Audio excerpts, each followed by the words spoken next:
Hello everyone, and welcome to another game of World of Warships. Today's replay is from 6 of Spades, and he's in the Kremlin at tier 10 Russian battleship.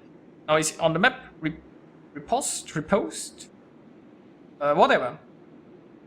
Now it's a ranked battle, there's no carrier, and well, there are two friendly Smolensk, but there's no enemy Smolensk, so we'll won this never cease.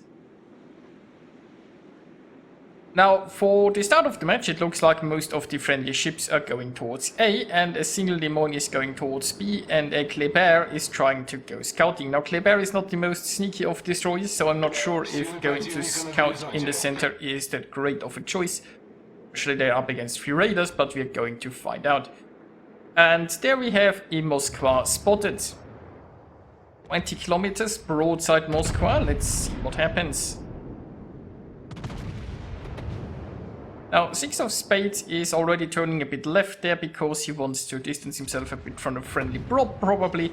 Maybe trying to get some crossfires going in. There are 2 citadels, which is an amazing start into the game, and that's one enemy raider ship that at least took a slight spanking. Now the Kleber has decided that yes, going to go scout in there is a little bit too risky, so he might just be going to try to engage the other Kleber.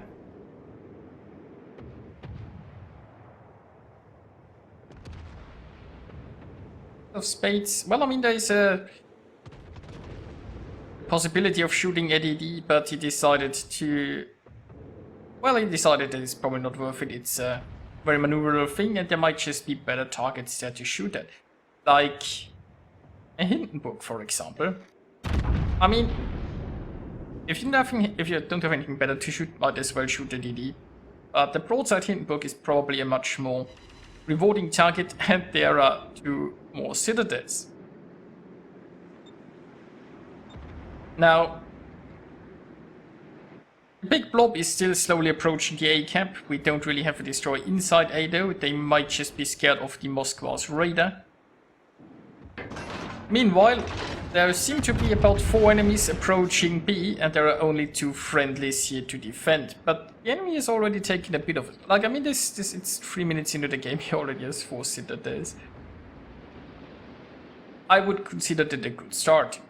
Now, thanks to the presence of the Des Moines, at least they have something to radar the Shimakaze if he's trying to camp. So maybe they can just, like, block this cap. What they need is they need a force in the north to take A and maybe push a bit in here. And then they could maybe get some lovely crossfires against the people near B. Meanwhile, there was not so well angled possible. Anyway, I mean, not really anything interesting happened.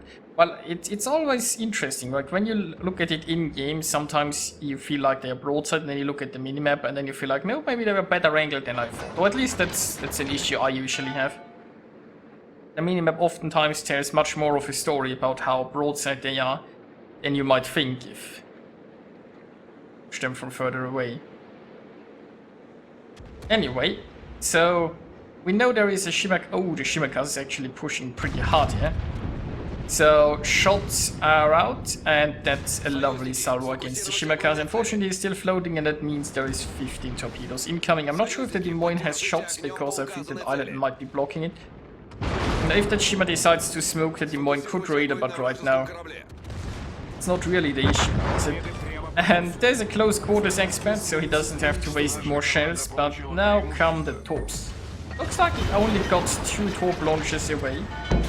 And he managed 2 torp hits, so could have been worse. Now next up at Des Moines, obviously Des Moines can be easily overmatched through the nose. So, slightly disappointing salvo, although he did quite a bit of damage regardless. Now he has a Des Moines, a Salem and a Montana to fight off here. It looks like the friendly Des Moines is engaging the Salem. He should be able to deal with this Des Moines quite quickly, and then we will see what he can do against the Montana. Now meanwhile the friendlies do have A, and there you go. That's what I want you to see.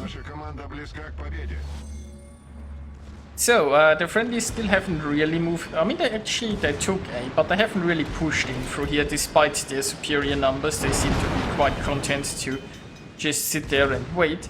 But it's okay, 6 of spades has this handled. Hopefully. I mean, he still has his trusty Demon here, and there is a clear bear going to, well, join the fray. That means the friendlies actually have a warship advantage here. I mean, guess it's nice if you have a free ship lead. So, man, he can't currently see the Montana, but we all know where the Montana is. The Demon is even radaring there. He could go for a ram here. I mean, would it be a reasonable trade? He has already done quite a thorough job here. This game seems to be won, and let's just face it, he's much less healthy than the Montana. But you know, why go for the trade if you can also get an even bigger advantage and maybe just see the trap after Montana by sailing by. And there is a torpedo warning because, oh my god. So, I don't understand what this Kleber is thinking. It's oh, and there are 4-seater. There is a high caliber and he ate all of the corpse. So, I mean, wasn't it like obvious that the friendly ship was in the way? But hey, it looks like the Montana went down. The Kleber managed to finish that off, and now we have a Salem, and well, that Salem is pretty broadside, isn't it? And that's a victory. Well, and here we are with the result. 6 of spades earned himself 2,714 base experience in about 7 minutes. He really just went in there and crushed everything. Of spades earned himself a devastating strike, a Confederate, a close quarters expert, and a high caliber, scoring 216,000 points of damage, sinking 3 enemies. And yeah, it was highly amusing. I hope you enjoyed watching it, and I'll see you guys next time.